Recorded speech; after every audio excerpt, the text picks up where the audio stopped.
Hey everyone, this is Warren with KLGadgetTV, and what I am seeing right here is the Galaxy A50 on my left and the Galaxy A30 on my right.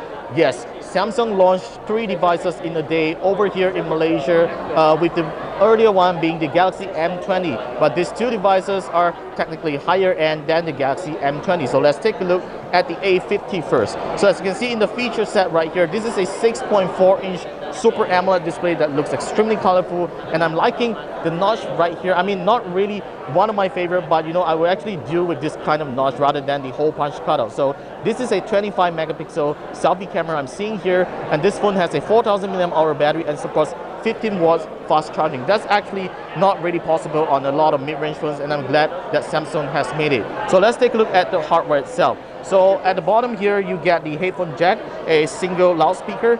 Turn over to the back. This is a very nice blue color we've got right here, but this is not glass, but it really feels like glass, even though Samsung mentions it's plastic. So you get 3 camera lenses on the back, one that does a wide angle, which is a 25 megapixel f1.7 camera. You can see that this is a really huge lens, and the secondary sensor being a ultra wide angle sensor, and the other one being the depth information sensor. And on the right here, you get the usual power button and volume rockers. What I'm actually happy though is that unlike other mid-range phones, this thing has USB-C. So you're not going to maintain another set of cables. You can just buy any USB-C cables in the market. So that's actually pretty cool.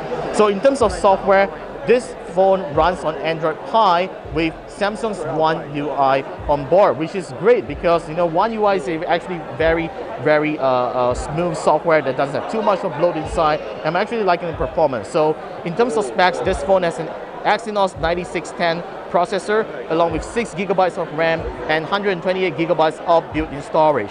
So that's pretty much about the A50. I'm actually really excited about this phone, and let's move on to the A30 very quickly. So even though this thing has a Super AMOLED display as well, I'm actually seeing some color difference here in terms of the screen. I'm seeing that it doesn't have that much of saturation as the A50, but probably it's just some display settings.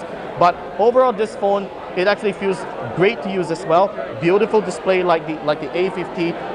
However, the specs are slightly different right here. So the camera has been downgraded to a 16 megapixel camera here, and it doesn't have a third depth information lens. The front camera has also been downgraded to a 16 megapixel f2.0 camera, whereas the rest remains pretty much the same like the A50, except for the RAM and storage configuration, which starts from 3 GB of RAM and 32 GB of internal storage.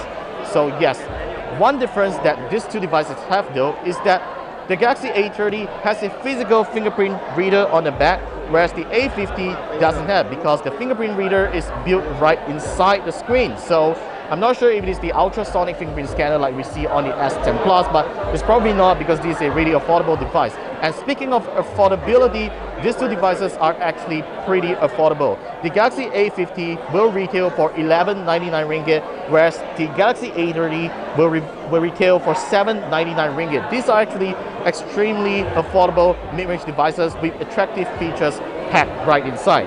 So yeah, I'm pretty excited about this and can't wait to get my hands on both of them for a review. So stay tuned for more over at KLGadgetTV. Be sure to subscribe to us. So yes, that's pretty much about the Galaxy A50 and A30. Stay tuned for more. We'll be getting them really soon for review. I'll see you in the next video, and stay tuned for more.